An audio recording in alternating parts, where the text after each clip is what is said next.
All right, class. Just so you'll recognize these circuits from the lab. I just wanted to run through each of these, at least the crazy ones, so that you could get an idea of how they're really supposed to work, just as you're studying and getting ready for the final that's coming later. So, first thing we need to do is do some coloring, right? So I'm going to start with this one right here. It's a pretty basic circuit. Color each side, can't change colors. In fact, I think I might have already done this one in one of the other videos, but just to kind of show, right? Then the voltage drop diagram for this, you always drop from red to blue. And if you look here on my way down, I've got this light bulb here, and then these two are in a parallel situation. So the parallel situation creates um, a drop that is smaller in magnitude, right? So, for example, if I'm comparing what's going to happen with just this lone resistor to what these two are going to do, this is going to have a bigger drop because it has a bigger resistance than these two together, right? The resistance here in this parallel scenario is less because that's just the nature of parallel things. So the green line is going to be lower. And so you would have the first light bulb, right? So if that's A and this is B and this is C, then you'd have light bulbs B and C down here. And just looking at the diagrams, you say, okay, A is going to be the brightest, and B and C are going to be have equal brightnesses, but much dimmer than A's brightness. Okay, so that's kind of what that one looks like. The one next to it is a little bit more complicated. So as I color that, right, we start with red, I run along, and then I grab blue, and I do the back side. Okay, now I need to put a couple of colors in between. So let's say this is yellow, and let's say that this is green. But then we can kind of ask ourselves, okay, well, what color is this wire going to be? Okay, and and so to answer that question, what I need to do is I need to say, I need to look and see like, well, what's surrounding it? Well, I've got red, red, and then one light bulb and one light bulb. And then over here I have green, green, one light bulb and one light bulb. So if you look like there's some symmetry, right? It goes green, light bulb, wire, light bulb, red. Green, light bulb, wire, light bulb, red, right? So that tells you because of that symmetry, you know that these two colors are going to end up being the same because of the symmetry. Now there isn't a wire connecting them. So uh so you may say, well, you can't color them the same because it's not the same wire, but just because of the symmetry, I know that they're both at the same voltage drop, that they're both going to be yellow. Okay, so I have the red line, I have the blue line when I draw the voltage drop diagram. And now I need to decide, okay, well, what am I going to do with this thing, right? I've got this red here, and then I did yellow on these and then green. Um, so with this is an interesting situation because on this branch here, I have two light bulbs in series. On this branch here, I have two light bulbs in series. Okay, and when you have light bulbs in series, right? If this light bulb is an R and this light bulb is an R, well, that's equivalently like one light bulb that has a big resistance.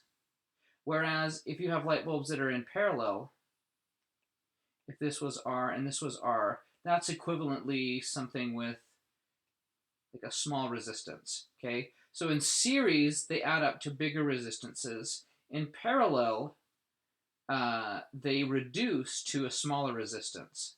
Okay, so I mean you can kind of almost look at this and say, you can say, okay, look, I have light bulb in series, so that's going to make a big resistor. Light bulb is in series, that's also going to make a big resistor. But then I take those two big resistors and I put them in parallel, so that's going to make a smaller resistor. So it's almost as if this combination of two things that would have been bigger, then putting them in a thing that makes it smaller, it's like that boils down to just one regular light bulb, like this thing. And so that's actually going to put this green line halfway in between.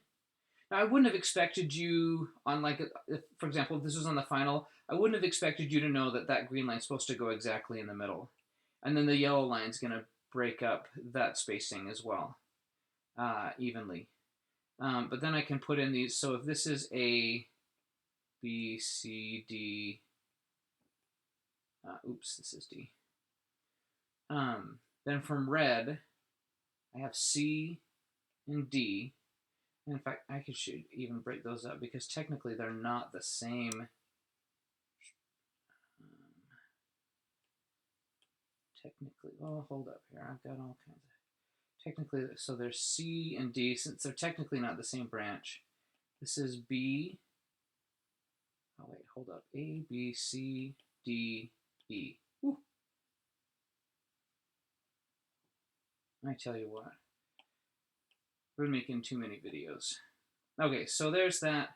Then I need the green and the yellow. My chart is all crazy, but here's A. Oh, and I did want to break those up. Except for the green wire does come back together. Okay, so green is one thing. Okay, there's A. There's B. There's D. Here's C. And here's E. A is the brightest thing. B, C, D, and E all have the same brightness. And technically the green line would split the chart in the middle, but and we have a symmetry argument to kind of make that case. But that's what's going on in this circuit. And again, I'm just using those ideas of series makes things bigger, parallel makes things smaller. Or at least that's how it affects the overall resistance. Okay, so, and just as an example, so for example, let's say I have a circuit that looks like this. So here's my battery. Let me draw it this way. Here's my battery. And let's say that this comes down, and then I have one resistor. And then let's say this goes over here, and then I put two resistors on this branch. And then, oh, hold up, this isn't going to change anything. Okay, so let's say one resistor, then I split to two resistors, and then let's say I have something that splits and has three light bulbs. Okay, so here's 1, 2, 3, 4, 5, 6. 6 light bulbs in this thing. Like, what would that look like? Okay, so if I'm coloring this right, this would be red. This would be blue. Then maybe green over here. And then yellow right here. And then if I were to draw this voltage drop and I decide, okay, well, how am I going to break this up? Well, I have 3 resistors in parallel right here. So that's going to make it something that has a really small resistance. I have 2 resistors in parallel right here.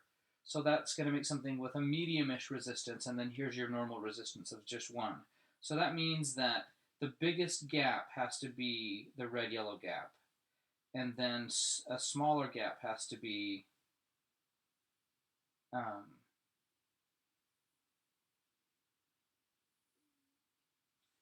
so where I have resistor 1 has the biggest drop. Then the medium-sized drop, you're going to have 2 and 3 in that medium space. And then here, excuse me, these last 3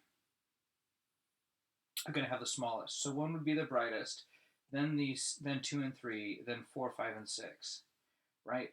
Just kind of thinking about like how resistors that are in parallel work and how those things break down. Okay, so let's look at the last circuit on this sheet. And this one's a pretty complicated mess of wires here. One thing I do want to point out is that if you look, If you look right, if you look right here, you've got this little bump. You've got this jump. Okay, so like that wire is it's showing there that that's jumping over the one that's there. Okay, so here's my red. Here's the blue. And then it comes over and it jumps. And then the blue comes all the way up here. And then I need one more color. This green wire is all down here by itself. Okay. So if you look at each light bulb and you ask yourself the question, okay, are all of these light bulbs going to light? Well, the way you answer that is you say, well, look at the colors on either end. Does each light bulb have a unique color on either end of the bulb? And yes, they do. Okay. So as I'm drawing my voltage drop diagram, so there's the red to the blue, do any of the light bulbs see the full voltage drop? Or does anything have is a direct red blue? So this one and that one there, those are both direct red blue drops. So if this was A and B, so you'd have A here, you'd have B there, right? So because those are direct red blue drops, they're as bright as the bulbs can be. Okay, then you say, well, where do I put everything else then? Then you've got this, so if I call this one C and let's call this D and this E. So C is connected to the red end, so we know we need to put C here somewhere. And D and E are connected over here. The D and E each have a blue connection. So here's E and here's D. So I need to put green in between somewhere. And if you look at this, right, E and D both are blue greens. So what that tells you automatically is, oh, those two are connected in parallel with each other. I know that it doesn't look like they're in a parallel connection. It's not the clean parallel that you see right there. But because the colors tell me that they're both blue greens, that's a parallel connection. So I have these two in parallel connected to this one. This one by itself, C. So C is going to have the biggest drop. And then I'm going to put the green level. So then we can make E and D scoot up to it, right?